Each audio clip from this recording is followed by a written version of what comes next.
All systems go. Clear for liftoff.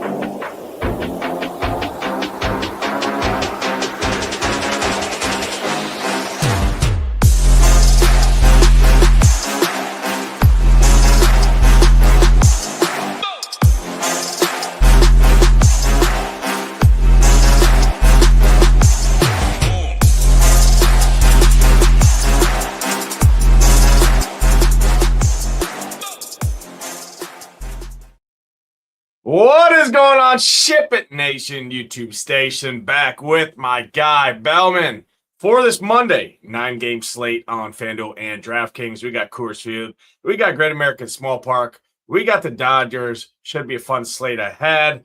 Brewers coming off that belt to ass to the Braves. That was fun to see there. Bring you in. Your guy, Bazana's cracking up to be. I mean, we were touting this guy as soon as he came on saying, hey, he's going to be something special. Coming to fruition here. I know he tagged up the Brewers a little bit as well in that series there. Bazana getting right here. He's on the slate again tonight. Should be a fun slate overall, though, ahead of us here, Matt. How was your weekend? Bring you in right away, man. Happy Monday, brother. Looking forward to doing the show. Yeah, you too, man. Weekend was good. Recently, well, this past weekend moved, so I got a new backdrop. Excited. Can show off some of my toys. So pumped to be here, man. And you talk about Bazana. We talked about Weatherholt a minute ago. That draft class from 2 years ago is insane. Bazana obviously went 1. You got Weatherholt, who went like 7th, I think. Nick Kurtz went top 5. Chase Burns, Caglione. That draft is shaping up to be of legendary status. We'll probably got some guys tonight on this slate that were from that class. But yeah, man, just excited to break this slate down with you. Typical Monday contests. Excited to talk it out with you.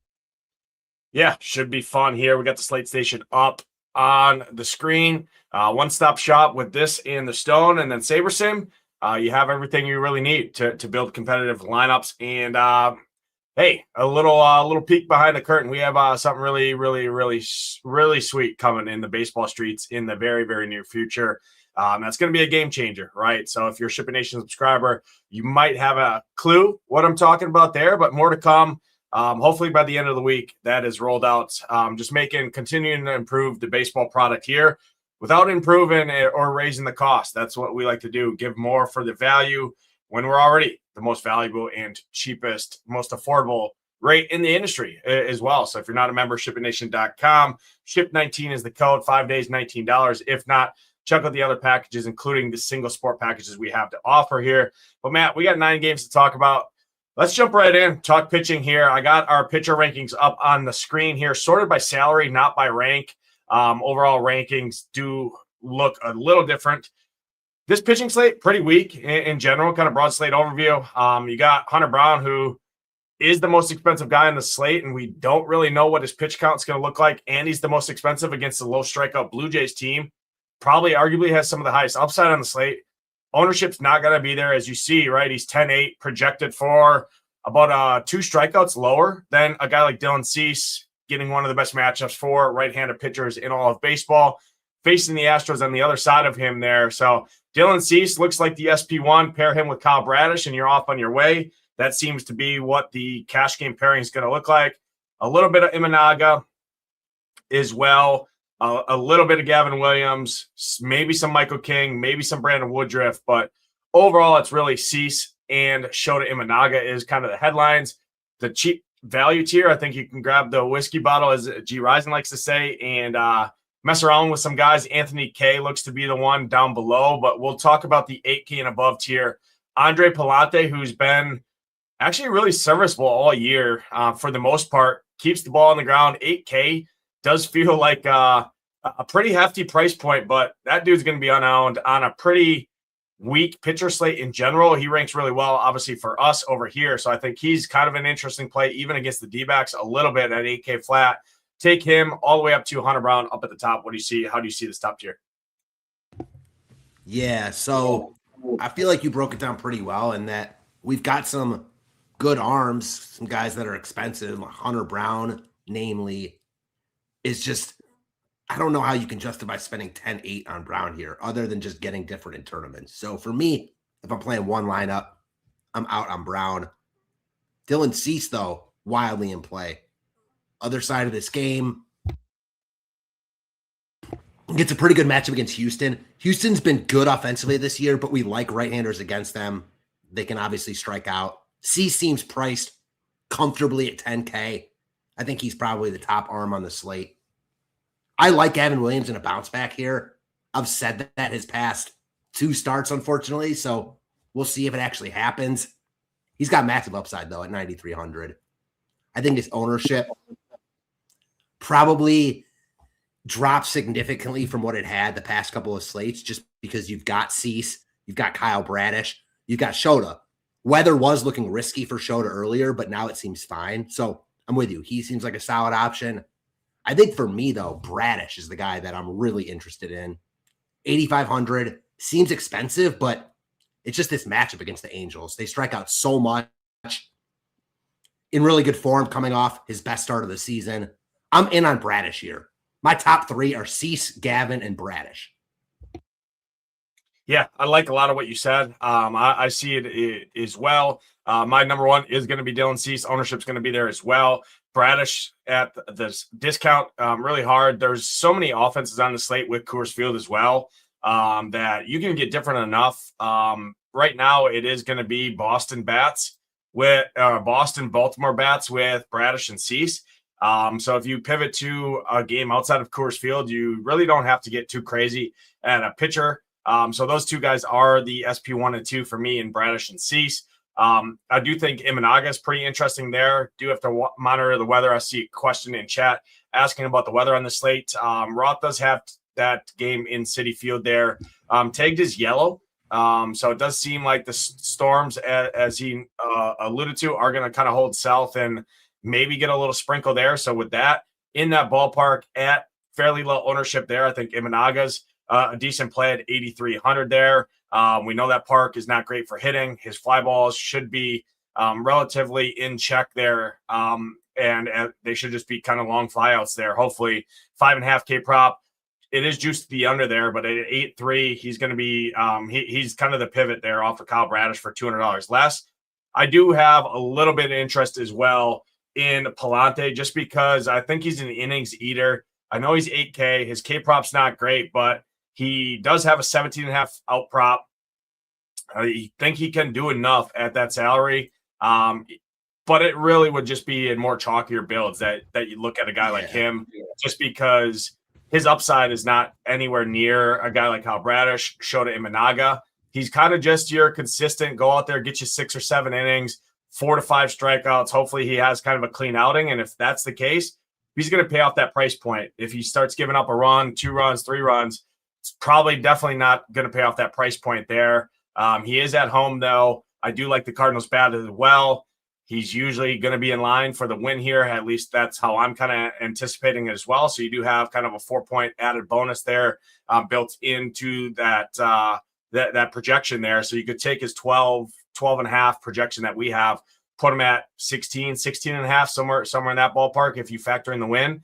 And if he gets you that, I think he's definitely playable at that price point. So didn't want to mention him just because he ranks really well for us over here. And I think in chalkier teams where pitching seems pretty clear cut and a pretty small slate or a pretty small pool of arms, being Cease, Bradish, Gavin Williams, Imanaga, and Hunter Brown, something like that. Those 5 is what probably majority of people are going to have as something of those as kind of their pitcher pool there. I think adding a guy in like Palante makes a little sense at 8K flat there. But let's jump down and talk the value tier here. Below 8K, guys who stick out here, Grant Holmes, but I'm not a Grant Holmes guy. Anthony Kay would be the guy just because that current Guardians lineup. I know they started to hit, or I don't want to say they started to hit. Bazana has started to hit, but that's one guy out of 9 hitters. They're still without J-Ram. They still have some guys on the IL, right? Angel Martinez. I think DeLauder's still out.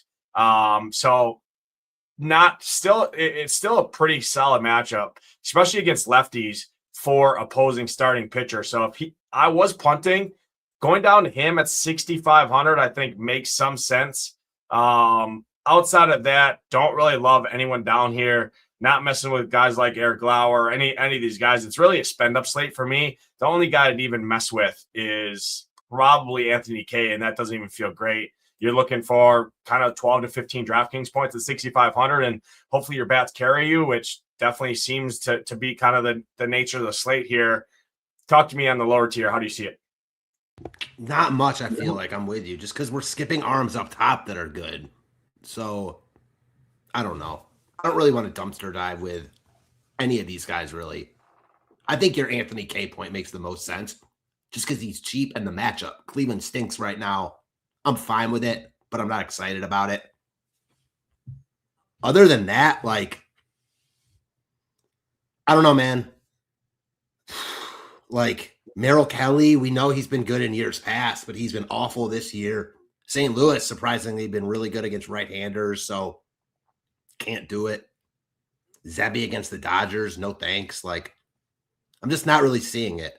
Honestly, if I were playing a bunch of lineups, I think the one guy I might have interest in is Feltner. I don't think he's untalented. I think he has arm talent, obviously in a bad spot pitching in Coors for his home games. And you got direct leverage against a bad offense in Boston. So because I don't like anyone, if I'm going down there, I'll spend all the way down and go for the leverage. Yeah, I mean, Red Sox sixth highest strikeout rate over the last month as well against right-hander pitchers, 161 team strikeouts there. In terms of OPS, it's not good, right? You look at OPS against right-handers. Red Sox are 23rd in baseball. Coors Field doesn't matter if you can't put balls in play. So Feltner is probably one of the Rockies better at 5K. So I wouldn't hate him. Feltner and kind of Anthony Kay would be really the only guys I'd look at. Anthony Kay, I think, is definitely the clear-cut standout for me. I know he's not a great arm, but, I mean, he's got a minus 150 K prop on the over of 4.5 at $6,500 on a slate where the Brewers look really good.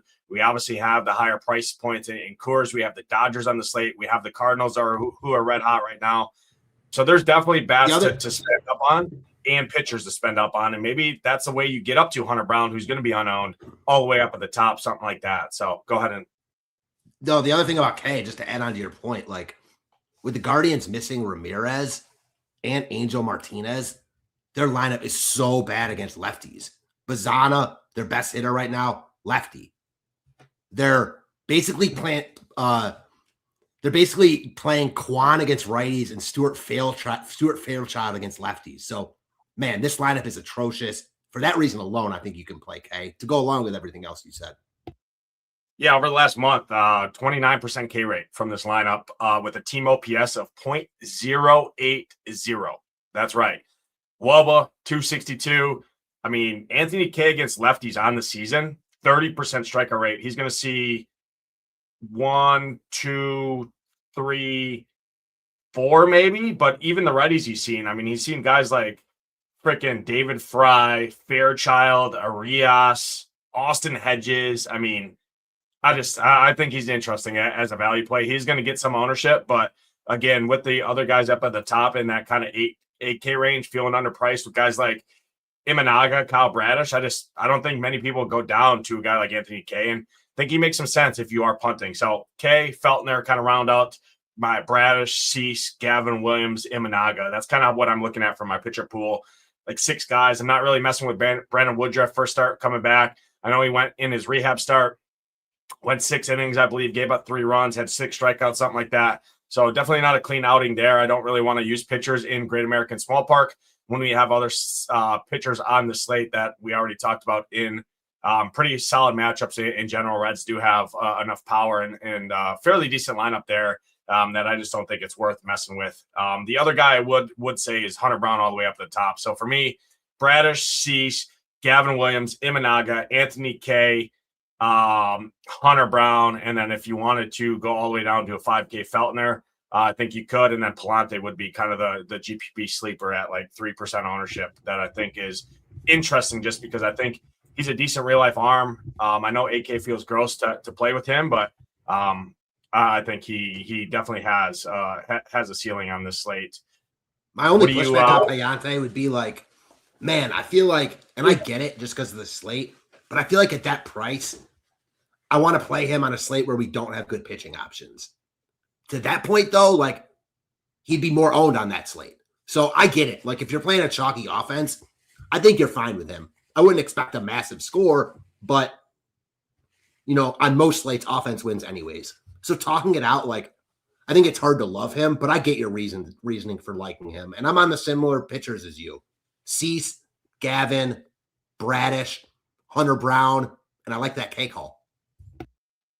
Yeah, no, we see it pretty close. Yeah, Palante would definitely be the distant guy in that range. I was thinking chalkier teams, if you're looking for a differentiator, you land on that 8K range. You don't really have the money to get up to Bradish, or you're a chalky build. Finding that $300 going down to a guy like Palante, I think is interesting there, because that 7K range is a wasteland. That's why it would be K or Feltner dropping all the way down. Because I'm not really messing with any of those guys. Zebby, Holmes, Senga, Kelly, none of those donkeys in that range there. Let me go ahead and refresh our stone, and let's go ahead and talk hitting on the slate. We talked pitching. Pitching's not that great by any means. It's definitely a smaller pitcher pool than usual. First game on the docket is definitely that pitcher's duo there. We have the Astros. We have the Blue Jays, Dylan Cease, Hunter Brown. Two of the best starting pitchers, if not the two best starting pitchers on the slate here. Hunter Brown, the only really caveat we had is his season numbers are elite, but it's only been 3 starts. The salary at 10.8 just is up there. He went 92 pitches in his last start coming off the IL stint there. Obviously, the first 2 starts were in the beginning of the year. His first start back went 92 pitches, looked really solid. I think he definitely has upside on the slate. This is definitely a game where I don't love from an offensive perspective here. Talk to me, any bats in this one for you? Man, I'm with you. I think this is a game where, again, we've got it's funny. This slate kind of plays out. We talked about the pitching. We've got like some really, really good pitchers and then some gas cans. And I want to pick on those gas cans, because there are going to be spots against bad pitchers that just aren't going to get a lot of love because of Coors and the Orioles, et cetera, et cetera. So I'm, again, with you here. Yeah, I agree. Let's jump on to, I will say Yordan Alvarez is probably one of the best one-offs on this slate if you wanted to. I know Dylan Cease doesn't give up a ton of power. I know he doesn't. He strikes out a bunch, but Yordan's the best hitter in baseball this year. And he's going to be 1% owned against the highest owned pitcher on the slate. So in lineups, you can always spend up to be contrarian, a guy like Yordan, who it doesn't matter who the hell's throwing baseballs. If he's locked in, he's locked in, right? So I did want to call out him. Outside of that, don't like anyone in that game. Next spot here, Cubs and the Mets. Imanaga, Kodai Senga. If I had to pick a spot, it'd be the Cubs side. I just really don't like playing stacks in this ballpark, but Senga can get wild. He hasn't looked great this year. Cubs do have a good offense on paper. I think they have a spot on the slate, and they're kind of ranked in that middle of the pack for me. PCA's been amazing. Michael Busch is solid. Hap, you got some cheap guys at the back half there in Swanson, Kelly, Matt Shaw. I think the Cubs have a spot on the slate. Mets do have a pretty solid bullpen in general. One of the better bullpens in baseball, definitely top 10. Probably not the best spot for the Cubs, but I do think they're kind of in that middle of the road. They're going to be unowned. They have upside against a pitcher who can pitch himself into his own trouble. And then it doesn't really matter who the offense is. When you're giving guys free passes and you have power throughout that lineup, you can definitely have and see a path to success in DFS. Not one of my top spots by any means, but I do think the Cubs are fairly interesting here. Run total right around 5. What do you see here? Yeah, Senga has been unimpressive, since I know he's only made 1 start since he's come back, but before that, he puts guys on base. So yeah, you got good hitting weather here. I could get in on the Cubs here. I think that on a lot of slates, they would look better on paper. And because of that, they won't really get ownership. I mean, they're expensive. I think they're much lower owned than some of the other stacks we're going to get to. So that in itself has me interested, especially in a guy like Senga, who puts guys on base. The Mets, harder to get to here. It's weird, though, with these 2 pitchers, because I feel like at any given point in time, we could be really wanting to stack against either of these pitchers or really wanting to play either of them. It just happens that right now on this slate, we want to play Shota and stack the Cubs against Senga. But 6 months from now or 3 months from now, next season, it might be completely the reverse. And kind of just have to play it how it goes. And that's how I feel about it. Tonight, it's all about the Cubs side. Cubs and Shota. I don't know if I love either enough to play in one lineup, but certainly in play, if nothing else. Yeah, definitely in tournaments. I see our guy Swami in the chat says this game's not going to play. I do think this game's going to play. It's looking better. It didn't look great. I know that Nationals game, which is fairly close there, which isn't on the main slate, but it's kind of up in that East Coast range, right? Looks a lot worse. But Roth right now has it tagged as yellow, so he does think this game plays, and it plays pretty easily with not much issues there. So do have to monitor it, but right now I'm approaching it as this game plays. If it plays, Cubs side or bust for me. Mets, you do have some cheap guys like a Mark Vientos. I did want to call him out. Power against lefty and a fly ball guy in Imanaga there. I see we lost our guy Matt there. He's been dealing with some issues in terms of his internet there, so apologize for that. But Wagaman, Vientos, I think are two interesting guys at 2,500, 2,300. Definitely pitch risk from a guy like Wagaman for sure, but he's got a lot of power and he's 2,300. So I'd rather play him at first or at outfield than first base, just with the opportunity cost there. But I do think it's pretty interesting as well. Next game on the docket, really good place to hit here, as we all know, in Great American Small Park here. Our guy Matt is back, so add him back here. The new office says, hold on, not so fast, bucko. But, it wasn't even my internet this time. It was like my Google Chrome froze. I had to close everything down and open it back up. So my bad, bro. Yeah, you're good. You're good. We're jumping to the next game. I did call out two guys on the Mets, Vientos and Wagaman, just two guys with power that are 25 and 2,300.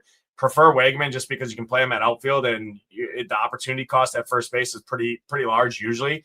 But those two guys do have a lot of power. Marcus Semien too at second base, which is a pretty weak position. Guys like Weatherholt, guys like Bryce Turang are going to be much higher owned there, and you're kind of living in that lower tier.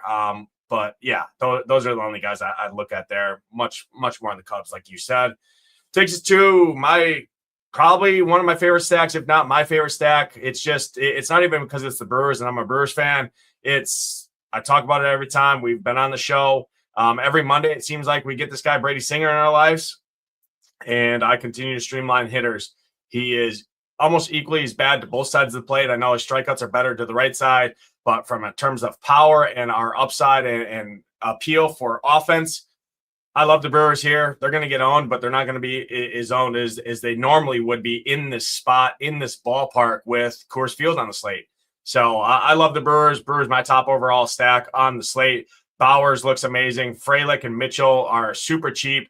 Got David Hamilton, who's a DFS cheat code in the back half there. Sucks that Cooper Pratt's not in there. Joey Ortiz in there. Joey Ortiz would be my least favorite guy, but outside of that, all 8 hitters, 1 through 9, minus Ortiz, firmly in play. Singer's terrible. He's one of the biggest or one of the most attackable pitchers on the slate. And then you look at that Reds bullpen, second worst in baseball with a 4.67 xFIP, which is not good. Brewers will run as well. Good ballpark, full 9 at bats. I mean, not much more to say there. Reds, not as much interest, I will say. I think Nathaniel Lowe, JJ Bleday, one-offs. Blake Dunn's been red hot too.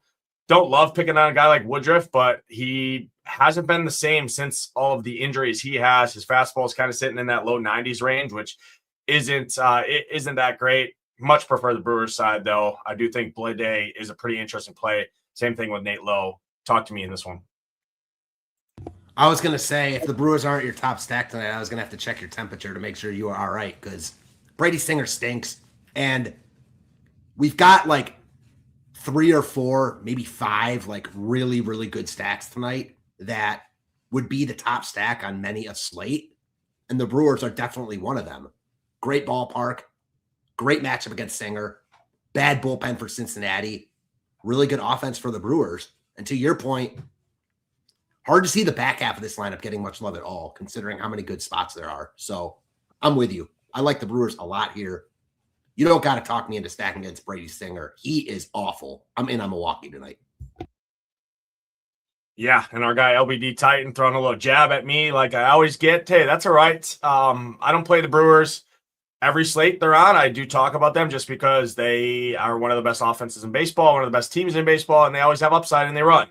Now they get the best matchup, and I don't care if it was Hoops Suns Little League team against Brady Singer. I'd probably still play them in this ballpark against Brady Singer. I mean, he's just a streamline. I don't care who the hell the team is. It just so happens that it's my team here tonight. So go ahead and throw some jabs there. But yeah, let's move on to the next game. White Sox and the Guardians. Gavin Williams, Anthony Kay, two guys that I had interest in. I don't love this spot. If you wanted to go to Benintendi, Montgomery, some of those lefties, you got Kyle Teo back in this lineup as well. 3,100 from a catcher against Gavin Williams, who got lit up against the Brewers, but definitely not a great spot for offense compared to the other slate. I mean, we got the Dodgers, we got Coors Field. We already talked about the Brewers. We talked about the Cubs. There's much better spots in this game. I will say from a leverage standpoint, though, but it's not even like Gavin Williams is going to be the highest owned pitcher on the slate. He's going to be 20 to 25% owned, which I think you're just fine. Just if you're not playing Gavin Williams, just not playing him. Talk to me in this one. How do you see the bats? I'm totally with you on that point. Like, I think people are off him tonight just because of his recent performances and the other options. I like Gavin in a bounce back today. The Brewers got to him. I mean, he was okay in back-to-back starts against the Yankees before that. The Guardians really needed a stopper against Milwaukee, and Milwaukee just got to him, especially early, and then he gave up the late homer to Churio. I'm willing to give him a mulligan there. A couple of weeks ago, the Guardians themselves destroyed Cam Schlittler. So we know it's baseball. Stuff happens. I'm willing to go back to Gavin in this spot. As far as the Guardians offense, nah. I think like one-offs, they're cheap. Rhys Hoskins, Rocchio, full stacking them though on this slate. I just can't do it. You're just using them as like price savers, cheap one-off home run potential guys. As a full stack, I'm off it. Yeah, I'm with you. I'd rather play some of the guys on the White Sox side as kind of a two-man or a one-off in Montgomery, Braden Montgomery, Benintendi, Teal, Vargas, Antonacci. Those guys have been good, and they've been a really good offense against right-handed pitching, but much prefer other spots on the slate. Can't play everyone. Next spot, Dodgers. Looks really good here. Zebby. I'm not a believer in Zebby. I know he's kind of skated through in the stint. Spring training, minor league, all of his everything looks like a pretty attackable here. Dodgers are expensive, but I do think they're in a really good spot here tonight. Ohtani looks like one of the best plays on the slate at his price, even at 6,500. Freddie Freeman, Max Muncy. You got a cheap guy, Ryan Ward, who hits from the left side with some power. Tommy Edmonds expected to be back here as well, which second base, third base makes this lineup even deeper. Dalton Rushing being in there. Dodgers look like a great spot here. Zebby, like I said, not a believer in him. You look at the Twins bullpen, third worst in baseball, full 9 at bats. I know it's not the greatest place to hit. The weather's not that great here tonight as well, but I mean, on a 9-game slate, you're going to get the Dodgers lower owned than teams like the Brewers. You're going to get them lower owned than probably even maybe the Cardinals, but definitely Coors, the Brewers. I think they look really solid here tonight against Zebby and this Twins bullpen. Talk to me. I'm with you, and I think Shohei's ownership is just pulling up the stack ownership. So I think they'll even be lower owned than projected because of that, because Shohei always gets love, as he should. I'm in on the Dodgers here. Zebby, not good. Full 9 at bats. As you mentioned, Edmonds back. So just adds a little bit of depth to that lineup. Obviously prefer him against lefties, but he's just a good hitter and he runs. So yeah, the Dodgers are honestly right there with like the Brewers, the Red Sox. For me, it's funny. You got the Red Sox and the Orioles, who are super cheap. And then the Dodgers, Rockies, and Brewers. And Cubs throw in there, who are expensive. So that's why I think we're going to see the Red Sox and Orioles get the most ownership, with the other teams just scattered. And if that's the case, if the Dodgers really are going to be single digits here outside of Shohei, they could easily be my top stack of the night. And if I'm playing one lineup, I could play the Dodgers. If not, they'll be in the mix and right outside for me. You know what I mean? Yeah, and then I do want to talk about the Twins side. I didn't mention them to start off this game just because I like the Dodgers a lot more. I think the Twins definitely have a really good place on the slate as like a 2-man or a 3-man stack. I don't love the full 5-man. I think it's interesting just because I think if stuff goes south in a hurry, the Dodgers bullpen is so good and they're just going to rely on their bullpen. Obviously, Lauer's just starting for the Dodgers due to injuries and that to kind of skate him through. When guys like Glasnow and Snell and stuff like that, Lauer's not going to be in this rotation at the end of the year. Royce Lewis, Buxton, Keyshaw, I think those 3 guys in particular look really, really good here. Definitely Buxton and Royce Lewis. You can add in Creedler, Cody Clemens, but really Lewis and Buxton are kind of the focal points. Brooks Lee's a cheap switch hitter there as well. Josh Bell's been really solid as well. So I do think the Twins at their salaries, at similar salaries to a team like the Orioles, who are going to be probably, all things considered, the chalkiest team on the slate between them or the Red Sox, just because of their salaries. Give me the Twins over both of those teams at salary and ownership against Eric Lauer, who has been horrendous this year, gives up tons of power to both sides. And if that's the case, you do see the lesser arms coming out of the bullpen for the Dodgers. Not that I love picking on the Dodgers bullpen, but they used 4 arms yesterday, 3 on Saturday. The top, 51 pitches, 34 pitches. 2 of their guys are pretty tagged up in there. I know it's a good bullpen, but I do think the mini stack there, Buxton, Bell, Royce, Lewis, those guys look fairly intriguing. I think you could definitely full 5-man the Twins here. And to the point you just made, like just piggybacking off that, Emmett Sheehan got roughed around yesterday. They had to pull him in like the 4th inning. I think he went 3 1/3. They might have Lauer wear it if he's not pitching well. So you might get even more of Lauer than expected. The Twins have been really, really good offensively the past 2 weeks. And they're going to be much lower owned than all the other teams we've talked about as far as like the Dodgers, Red Sox, Brewers, Orioles, etc. So, yeah, I'm in on the Twins. I don't know if I like them more than the Orioles because I don't know if I believe the Orioles ownership is really going to be that high. But if it is, I totally get your point. Yeah, it's definitely is. The Orioles are, in terms of dry run projections, projected score 150 teams. It's in terms of the pitchers, it's Bradish and Dylan Cease at 55% and 75% with 90% Red Sox stack. So obviously that's a chalk. We know that opposing team in Coors Field, no surprise there. And then Baltimore at almost 40%. So when I look at that, it's either 5-man stacks or Boston as the majority, and then Baltimore is the next team. So when you look at the 3-man stacks, Baltimore's the highest on the list. You look at the 2-man stacks, Baltimore's the second highest on the list there. So it is going to hold true as Red Sox and Baltimore is kind of going to be the combination there with the spend up arms. So just pivoting off of that to a team like the Twins, I think makes a lot of sense here. And you look at Lauer's metrics on the year, 16% strikeout rate, 251 ISO, fly ball rate of 41%. He's getting barreled up big time, 12% by the right side of the plate. So these righties for the Twins at their salaries, I think, make a lot of sense here in a game where nobody's going to go to them. And I know all the BVP guys are talking about there. The Twins do have some pretty good BVP if that's your metric that you like to hang your cap on in baseball here. Next spot on slate, Diamondbacks, Cardinals, Palante on the mound, Merrill Kelly. Merrill Kelly's been atrocious. I stack teams against him, especially lefties against him, every single time he's on the slate. Weatherholt looks like one of the better plays on the slate at 4,500. He's going to be much lower owned than a Bryce Turang at that position. And a lot of people are going to punt with a guy like Anthony Siegler in Coors Field for $2,700. So if you're not spending up, they're going to Turang. If they're spending down, they're going to Siegler. Weatherholt's kind of in that uncomfortable range. Coming off 2 home runs yesterday, Cardinals just been hitting the shit out of the baseball. They get a really bad Merrill Kelly here.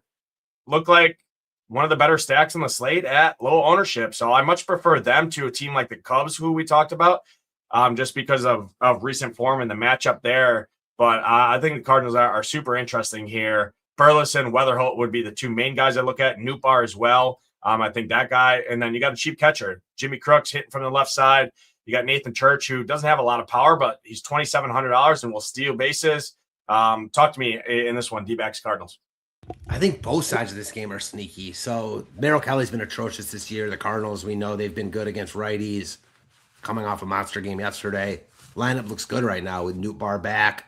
You mentioned Crooks. We know Jordan Walker's had a monster year. Burleson's had a monster year. I'm in on the Cardinals here. They're a team I'd want to be overexposed on if I were playing 150. And then the Diamondbacks, like Payante is okay, but he's not a guy that I'm afraid to pick on at all. And I like the Diamondbacks offense, and I think they're going to be super, super low owned like the Twins. I think all three of those teams for me, the Cardinals, Twins, and Diamondbacks, frankly, all look pretty similar. Yeah, they're all priced similarly. Arizona's actually the cheapest, so it might be easier to roster them. I feel like I'm higher on the D-backs than you. I like them. Again, if I'm playing one lineup, I probably don't go to either side of this game, but that's just a product of how deep this slate is and how many good offenses there are. Yeah, I mean, you got the bad Cardinals bullpen behind Plante. I just hate stacking against a ground ball guy. Overall, your fly ball guys for the D-backs, Del Castillo, Corbin Carroll, Arenado, that's 3-5-6 in the heart of that. Obviously, you can always play Marte. Pavin Smith has a lot of power. So I get the reasonings there. Carroll, Marte, Del Castillo would be kind of the three main guys I'd look at there. I just don't like the back half of that lineup a ton against righties. Tommy Troy, Gurriel, Tawa. It falls off pretty quickly there, but I do get your reasoning. I know you got yourself a sweet spot for this little this Arizona team. Yeah, I got to get off them, bro. I got to get off them, man. I mean, you've been every show we've been on, you've been talking about them. I get it. They should be better than they are. The top half is really good. The bottom half is just absolutely atrocious. So for me, I'd have those teams ranked. Cardinals definitely number one. Then the Twins, and then the D-backs. But I get the reasoning for sure. Full 9 at bats as well. Yeah, I definitely get it. Next spot, Coors Field, Ryan Feltner, Jake Bennett. This is going to be the highest owned offense on the slate. I mean, you're talking 120+% combined ownership because of these salaries of the back half. Yeah, the top, I'll call it the top half, right? Duran, Contreras, Abreu feel expensive. Rafaela at 4,900 is kind of a crazy sight to see against the righty. That's wild there. But you got Mickey Gasper at 3,800 in the back half. That's free. Durbin, Marcelo Mayo, Narvaez, Siegler. I think this offense sucks personally. I think the Red Sox are atrocious. If the Red Sox beat me here tonight, they beat me. That's kind of the approach I'm taking. It's just obviously Coors Field. You got wind blowing out. It's 80 degrees. It's a really good place to hit here tonight. I don't know. I just think there's a lot more offenses that even if the Red Sox go out there and score you 10, I mean, does that win you a slate? Maybe. But, I mean, there's other teams like the Brewers, like the Cubs that we talked about, like the Dodgers, like the Cardinals. We're going to talk about the Orioles. If I'm playing a side, I'd probably rather play the Rockies side of this, to be honest. Hunter Goodman looks like a really good play against the lefty here. Tovar, Willie Castro, but I'm going to be underweight on Coors Field. That's just the approach I'm taking with how good other offenses are that are much lower owned in better spots against attackable pitchers as well. That's kind of how I'm seeing it, but talk to me, Coors Field. Yeah, I'm torn here because a lot of what you said is, everything you said is true. So I'm not excited about playing a bad Boston offense into ownership in Coors. The other side of that, though, is like their ownership isn't going to be crazy tonight because we have all the other good spots. The Brewers, the Orioles, the Dodgers. So, like, maybe this is the night to jump on the Red Sox because they are expensive enough where I think people might not prioritize them as much as they otherwise would. They'll still be the highest owned stack, but they're in a really good spot against Feltner, as much as I talked about how I like Feltner's arm talent. Boston's coming from Seattle and facing Logan Gilbert yesterday to Coors Field and facing Ryan Feltner. So obviously they're in a good spot as far as that goes, but the ownership is there. I got no arguments with you not wanting to play them here. I also like the Rockies more. The problem is their Rockies are super expensive. So you really got to like sell your soul to play them here, which I think is wildly in play. They stink against lefties. I wish Bennett were a righty. That said, I'm interested in them here because I think their ownership is way lower than Boston's, and I think they're in just as good of a spot, and their offense is better. So, yeah, I'm with you here. Yeah, I mean, the Rockies have been really good actually against righties, or not righties. Excuse, yeah, they've been really good against righties. In terms of lefties, they're kind of obviously not great. OPS, they're bottom of or they're kind of right around middle of the road, 15th overall over the last month. But I mean, Castro, Goodman, Tovar, those guys, Keurig. I'm going to be under on both sides of this game. I do think the ownership is going to hold true with the Red Sox just because when you look at their stack salary, $25K, it's cheaper than the Brewers. It's cheaper than the Dodgers. It's obviously more expensive than the Orioles, but the Orioles are free. It's cheaper than the Cubs. It's cheaper than the Rockies. So I do think it does hold. Projections drive ownership in baseball.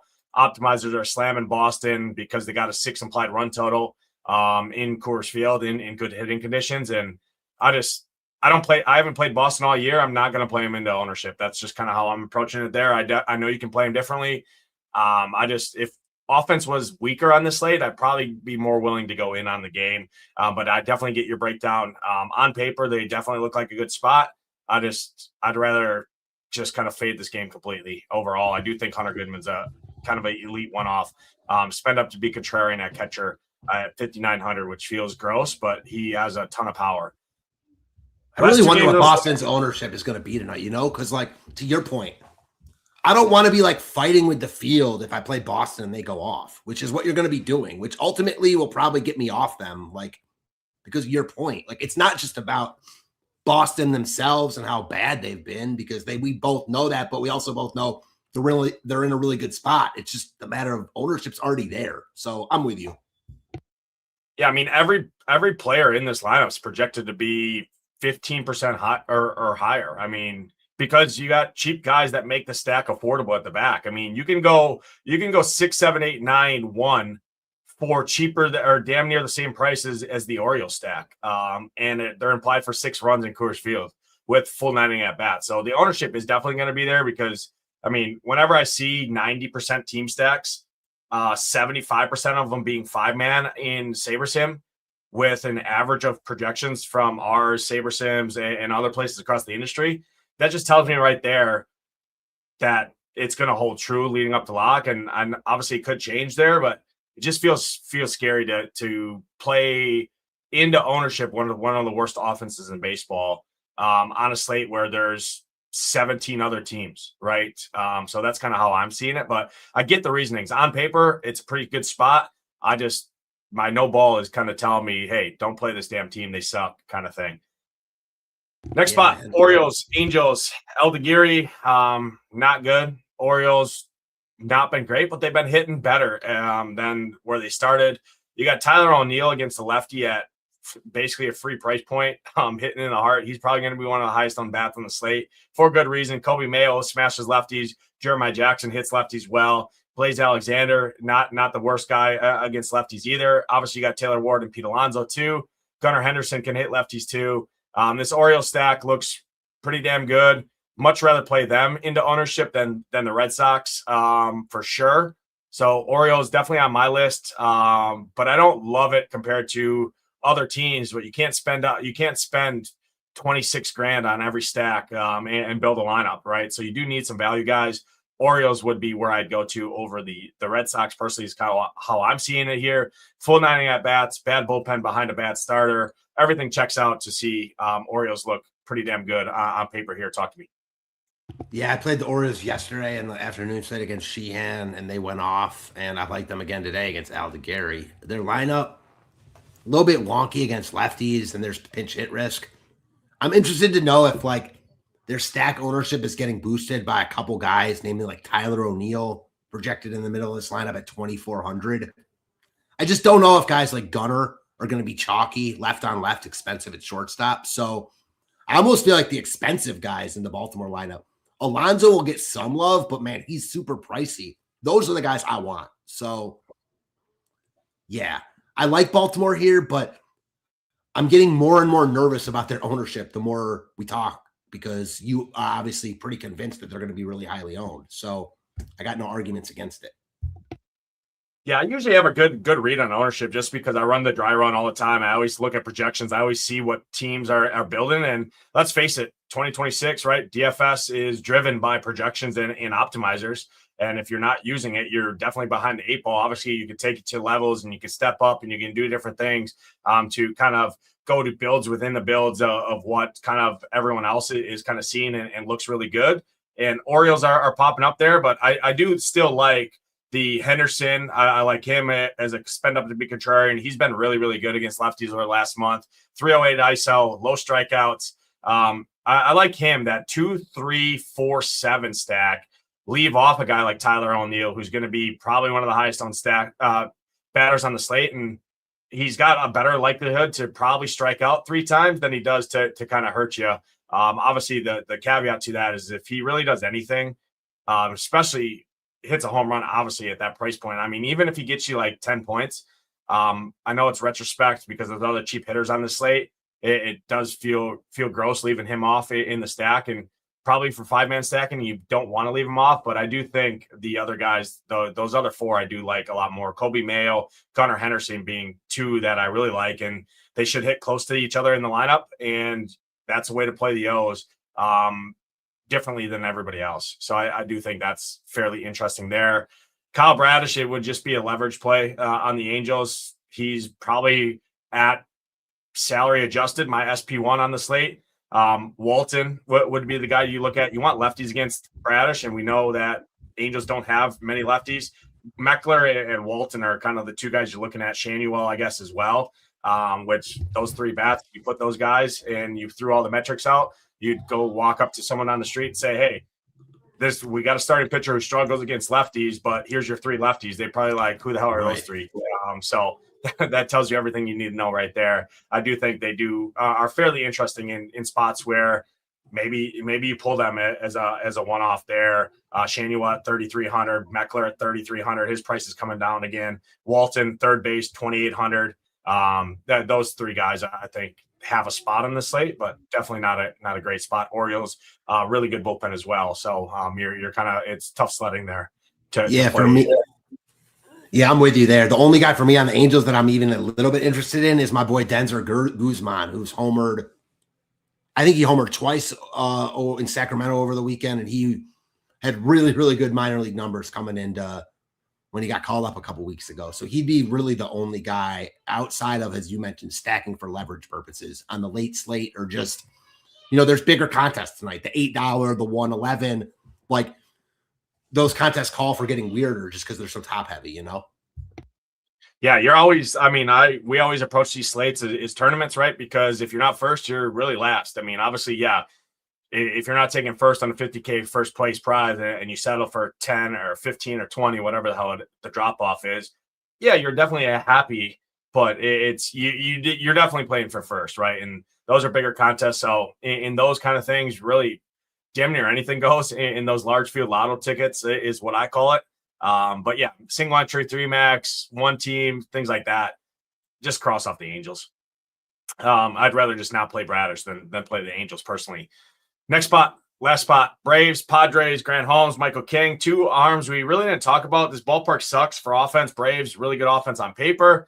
Padres, say what you want. They should be a better offense. They're just not a DFS offense, even if they are a solid real-life team. This is a game that I'm kind of just going on and saying it doesn't really exist. Padres, really good bullpen. Braves, really good bullpen. 2 pitchers that you could attack if it was a different slate. I just think this is a bad spot to do it. Maybe on the night slate, you go in on some Braves or something like that against Michael King, who can get wild, or you pull some lefties like Jackson Merrill, who's cheap, Gavin Sheets, who's cheap against Grant Holmes, who does struggle against the left side, Will Wagner. But on the main slate, full 9-game slate, I don't see this game being relevant. But talk to me. This is like the light version of the Cease Hunter Brown game just because of the ballpark, but 2 way worse pitchers. And if we didn't have like all these other good spots on the slate, I could see making a case for honestly either team, because Holmes isn't great and the Padres have been better lately. The Braves have been one of the best offenses in baseball this year, and King hasn't been phenomenal this season. That said, I think it'd really only be like one-offs or mini stacks for me outside of maybe like the late slate. The Padres run a little bit, but man, I can't recommend full stacking in this park on this slate. I just can't do it, Yeah, I agree. It takes us to the end of the show here, Matt. Your favorite pitching combination, if you're building one to three teams, or we'll just say one team for the sake of this, your favorite pairing, your top three stacks, and then a home run call if you have one. All right, I'm going to go. My favorite pairing is going to be Bradish, and we're going to go with the hometown kid, Gavin Williams. So Bradish and Williams will save the 700 and some ownership off of Cease. My top stacks are going to be, man, some good ones. The Dodgers, the Brewers, the Orioles. Obviously, with a couple other ones, the Rockies, the Red Sox mixed in there, but those are my three. As far as a home run goes, I'm going to go with the guy we talked about a couple minutes ago that you yourself mentioned has been really good against lefties recently. Give me Gunnar Henderson off of Aldegary tonight. Gunnar Henderson, I like that. Spend up to be contrarian, right? At that position, I do like that because a guy that I talked about, a guy like Siegler is going to be super chalky. Marcelo Mayer at that same position is going to be super chalky. So I do like that. For me, my favorite pitching combination, I'm not 100% certain, but I'll say the three guys. I like the Cease and Gavin Williams with you as well. But I'm going to say Dylan Cease, Imanaga, or Anthony Kay. I'm not sure yet. Depends on if I need the salary to go down to a guy like Anthony Kay or not. If not, I like the Imanaga as a little bit no different. Bradish. Yeah, I mean, Bradish is obviously, but I don't want to say the same. I mean, okay, Bradish is fair. Yeah, Bradish is obviously everyone's favorite pitcher. He's going to be 50% owned in single entry, right? So obviously he's the best play on the slate. It's hard to get away from him. I'm just looking in kind of large field tournament stuff for the sake of the show. Dylan Cease is kind of the guy I'm planting my flag on, and then either Anthony Kay or Imanaga, depending on what I need for salary. Brewer is going to be my top stack. I know it's shocking, but I love both sides here. Don't sleep on the righties in that lineup. Contreras just hit a bomb. I mean, Singer's equally as bad to both sides. Yeah, there's more strikeouts from the right side, but gives up a shit ton of power to both sides of the plate. So Brewers, Dodgers, kind of the top two for me. And then sprinkle in some other teams like the Cardinals I like a lot, the Twins, and the Cubs. I'll mention those guys. For my home run call, I'm going to the Twins, and I'm giving you a two-pack combination here. I'm going to Byron Buxton and Royce Lewis. 2-5, little mini stack. I think both of those guys, I like their shot here against Eric Lauer. Hopefully they jump on them early because I don't like targeting that bullpen there. Matt, appreciate you doing this show. Appreciate everyone tuning in. Hit that like button, hit that subscribe button. It helps us out a ton. Appreciate all the comments and the interactions. Matt will get his cores up. We got the Slate Station already live. It continues to update throughout the day as projections change. And again, like I said, big news coming later in the week, more than likely in the baseball with some more tools that we're working on behind the scenes as well. So little prelude to something great that hopefully we can show off later on in the week. Matt, like I said, good luck tonight. For Matt, I'm Nades. We'll see you guys next time. We're out of here. Peace.